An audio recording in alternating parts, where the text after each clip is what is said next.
The Angry Birds Movie 1. And in one particular home in Bird Village lived the triplet bluebirds, Jim, Jake, and Jay, along with their parents.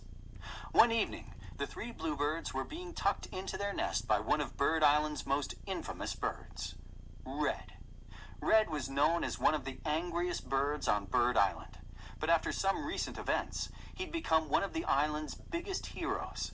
In fact, Red was so well liked that he was the honorary uncle to a lot of the hatchlings in Bird Village, especially the triplets. Because of this, their parents called on Red whenever they had a date night. Jim, Jake, and Jay were no exception, and as Red tucked them into their comfy nest, the Blues begged him to tell them a story. "Uncle Red," said Jake, "will you tell us a bedtime story?" "Oh, yes," said Jay. "Please, Uncle Red." Red cringed a little, then ran a wing through the tuft of feathers on his head. He was still getting the hang of babysitting, and storytelling did not come naturally to him. "Sure thing, fellas. What do you want to hear?" "Tell us about the time you saved Bird Island," shouted Jim. "I love that story."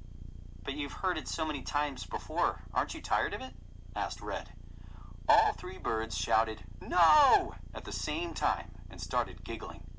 Red sighed, then sat in a chair next to the Blues' nest. Okay, he said. "I'll tell you the story one more time. Ready?" The Blues nodded and smiled. Not that long ago, right here on Bird Island, lived a group of cheerful birds. Almost every bird on the island was happy and content. All except one bird.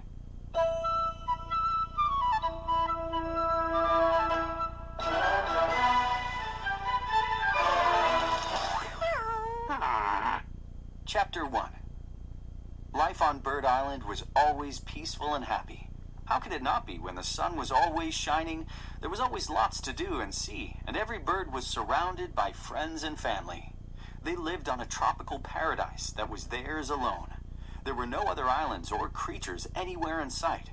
As far as the birds were concerned, the only thing that existed was Bird Island. What else could possibly be out there? Every bird on Bird Island was perfectly satisfied with island life. That is, every bird except Red. Red was not a peaceful bird. Red was not a happy bird. He was an angry bird. Red was angry because none of the other birds were anything but happy. They were happy all the time, no matter what day it was, where they were, or who they were with. This drove Red crazy. No bird ever questions anything, he thought. None of the birds does anything but agree to what everyone else says,